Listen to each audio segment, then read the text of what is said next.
नमस्कार, मी श्वेता अंकले. तरुण भारतच्या न्यूज बुलेटिन मध्ये आपल्या सर्वांचे स्वागत. आता पाहूया ठळक घडामोडी. शिवसेना ठाकरे पक्षाच्या खासदार प्रियंका चतुर्वेदी यांनी केंद्रीय गृहमंत्री अमित शाह यांना पत्र लिहून बेळगावला केंद्रशासित प्रदेश घोषित करावे अशी मागणी केली आहे. काल शिवसेना आमदार आदित्य ठाकरे यांनी महाराष्ट्र सरकारकडे बेळगावास केंद्रशासित करण्याच्या प्रस्तावाला आपला पाठिंबा दर्शवला होता. महाराष्ट्रातील शिवसेना नेते आदित्य ठाकरे यांनी बेळगाव सीमाभाग केंद्रशासित करण्याची मागणी केली आहे. ही मागणी बालिश असून कुणीही कुरघोडी केली तर संबंधितांविरुद्ध कायदेशीर कारवाई करण्याचा इशारा मुख्यमंत्री सिद्धरामय्या यांनी दिलाय. सुवर्णसौध येथे पत्रकारांशी बोलताना ते म्हणाले की कर्नाटक सरकारला महाजन अहवालातील शिफारसीच अंतिमरित्या मान्य आहेत. बेळगाव सीमाभाग कुणालाही केंद्रशासित करता येणार नाही याचा अभ्यास करून आदित्य ठाकरे यांनी मागणी करायची होती असा सल्लाही सिद्धरामय्या यांनी दिलाय. पंचमसाली लिंगायत समाजातर्फे आरक्षण संदर्भात आज सुवर्णसौध समोर मंगळवारी आंदोलन करण्यात आले. यावेळी पंचमसाली लिंगायत समाजाने आरक्षणातील बदलासंदर्भात मागणी केली. लिंगायत समाजासाठी 2A श्रेणीनुसार 15% आरक्षण मिळू द्यावे या मागणीसाठी मोठ्या प्रमाणात लिंगायत समाज सुवर्णसौध परिसरात दाखल झाला होता. गेल्या अनेक वर्षांपासून हा लढा सुरू असून हिवाळी अधिवेशनात सुवर्णसौधला घेराव घालून सरकारचं लक्ष वेधण्याचा प्रयत्न करण्यात आला. कर्नाटकचे माजी मुख्यमंत्री, माजी परराष्ट्र मंत्री आणि महाराष्ट्राचे माजी राज्यपाल SM कृष्णा यांचे आज मंगळवारी पहाटे 2:45च्या सुमारास बेंगळूर येथील त्यांच्या राहत्या घरी निधन झाले. ते 92 वर्षांचे होते. त्यांचे पार्थिव आज मद्दूर येथे नेण्यात आले. दीर्घकाळ काँग्रेसमध्ये राहिलेले SM कृष्णा नंतर भारतीय जनता पक्षात दाखल झाले होते. त्यांच्या निधनामुळे राजकीय वर्तुळात शोक व्यक्त करण्यात येत असून कर्नाटक सरकारने उद्या बुधवार दिनांक 11 डिसेंबर 2024 रोजी त्यांच्या निधनानिमित्त राज्यातील सर्व शाळा आणि कॉलेजला 1 दिवसीय सुट्टी तसेच शासकीय कार्यालयांना 1 दिवस सुट्टी तर 3 दिवसीय शासकीय दुखवटा जाहीर करण्यात आलाय. लिंगायत पंचमसाली समाजाला 2A आरक्षणाच्या मागणीसाठी सुवर्ण विधानसौधला घेराव घालण्यासाठी निघालेल्या आंदोलकांवर पोलिसांकडून आज मंगळवारी लाठीचार्ज आणि दगडफेकीमध्ये यावेळी 20हून अधिक पोलीस तर 50 पेक्षा जास्त आंदोलक जखमी झाले आहेत. पुणे बेंगळूर राष्ट्रीय महामार्गावर मोठ्या संख्येने जमलेले पंचमसाली समाज बांधव सुवर्ण विधानसौधला घेराव घालण्याचा प्रयत्न करत असताना पोलिसांनी त्यांना रोखले. दरम्यान राष्ट्रीय महामार्गावर मोठ्या प्रमाणात वाहतुकीची कोंडी झाल्यानं वाहनांच्या लांबच लांब रांगा लागल्या होत्या. परिणामी पोलिसांनी लाठीचार्ज केला. यावेळी मृत्युंजय महास्वामीजी, आमदार बसनगौडा पाटील यत्नाळ, अरविंद बेल्लद, राज्यसभा सदस्य इराण्णा कडाडी, शशिकला जोल्ले यांच्यासह अन्य माजी लोकप्रतिनिधींना अटक करण्यात आली. यावेळी झालेल्या दगडफेक आणि लाठीचार्जमुळे परिसरात तणावाचं वातावरण असून जखमींना उपचारासाठी जिल्हा रुग्णालयात दाखल करण्यात आलं. श्री संस्थान शांताश्रम कुलगुरू मठ काशी व हळदीपूर यांच्या संयुक्त विद्यमाने शनिवार दिनांक 7 व रविवार दिनांक 8 डिसेंबर रोजी वैश्य समाजातील 15 ते 40 वयोगटातील युवती व महिलांसाठी अखिल कर्नाटक कन्याकंबा युवती संमेलन श्री चिदंबरदास राजाराम महाराज पांडुरंग महाराज समाधी शाखा मठ गोवा वेस्ट बेळगाव येथे आयोजित करण्यात आले होते.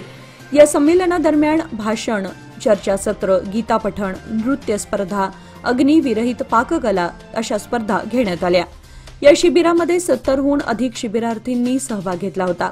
हा कार्यक्रम यशस्वी करण्यासाठी वैश्य समाजातील कार्यकारिणीतील सदस्य तसेच सदस्या यांनी अथक परिश्रम घेतले. या संमेलनाला प्रमुख पाहुण्या म्हणून अंकुर संस्थेच्या संस्थापिका गायत्री गावडे ह्या उपस्थित होत्या. वैश्यवाणी समाजाचे अध्यक्ष दत्ता कणबर्गी, युवा संघटना अध्यक्ष रोहन जुवळी, महिला मंडळ अध्यक्षा अंजली किनारी आदी उपस्थित होते. बुधवार दिनांक 11 डिसेंबर रोजी मराठा आरक्षणाबाबत निवेदन देण्याकरिता बेळगावात सुरू असलेल्या हिवाळी अधिवेशनावेळी चलो सुवर्ण विधानसौधचा नारा देण्यात आला. याकरिता बेळगाव तालुक्यातून मराठा आरक्षणाला भरभरून प्रतिसाद मिळत आहे। सकाळी 1A हलगा ब्रिजच्या डाव्या बाजूला असलेल्या परिसरात बहुसंख्येने मराठा बांधवांनी उपस्थित राहावे असे कळवण्यात आले आहे। दरम्यान उचगाव, तुरमुरी, बेळगुंदी, किणये, कंगराळी खुर्द, कंगराळी बुद्रुक, सांब्रा, सुळेभावी, निलजी, मुतगा, देसूर, येळ्ळूर, बेळगाव ग्रामीण, बेळगाव उत्तर, बेळगाव दक्षिण, यमकनमर्डी आदी परिसरातून या आंदोलनाला प्रतिसाद लाभत आहे।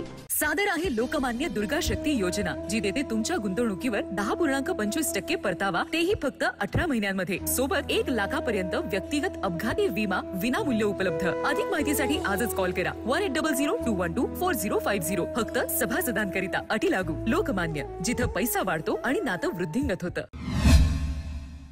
हिवाळी अधिवेशनाच्या पहिल्याच दिवशी उपमुख्यमंत्री डी.के. शिवकुमार यांनी वीर सौधची पाहणी केली।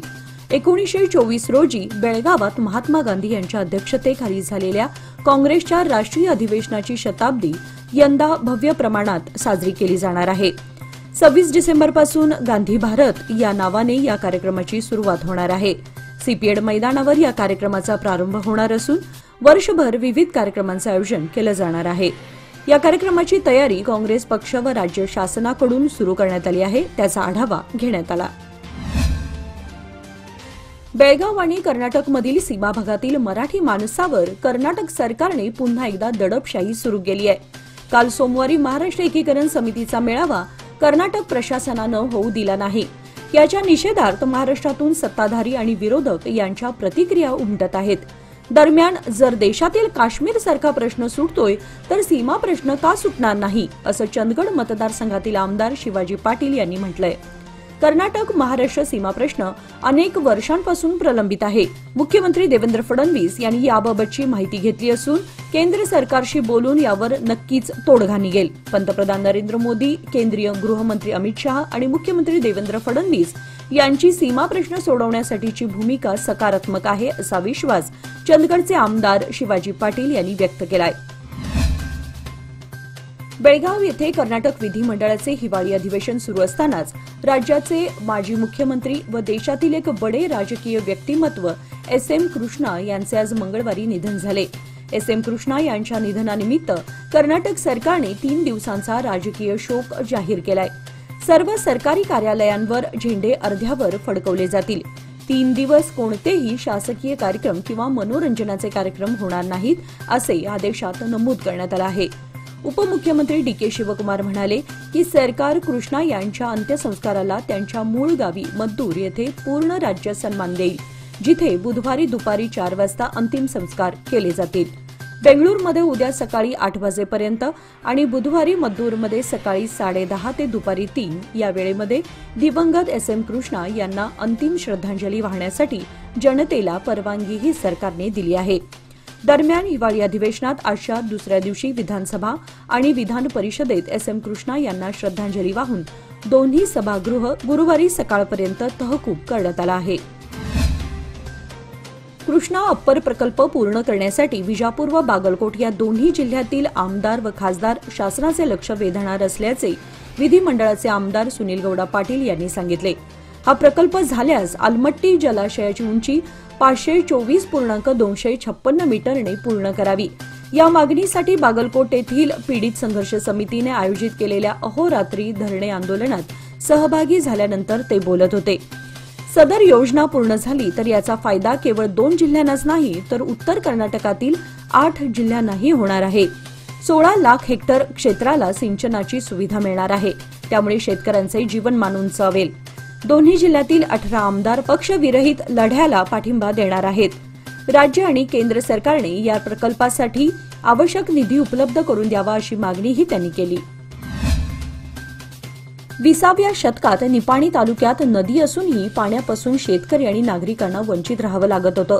मात्र 21वे शतक उजाडलं आणि निपाणी तालुक्याचे नंदनवन होण्याच्या दृष्टीने पावले पडू लागली आणि बघता बघता तालुक्यातील माळाचा मळा झाला। हे सर्व शक्य झाले ते ऐतिहासिक अशा काळम्मावाडी करारामुळे। या करारासाठी कर्नाटकाचे मुख्यमंत्री म्हणून एस.एम. कृष्णा यांनी केलेले सहकार्य सीमा भागातील विशेषतः निपाणी तालुक्यातील शेतकरी विसरू शकत नाहीत, अशा भावना व्यक्त करत एस.एम. कृष्णा यांच्या निधनाने तालुक्यातील शेतकऱ्यांनी ही हळहळ व्यक्त केली।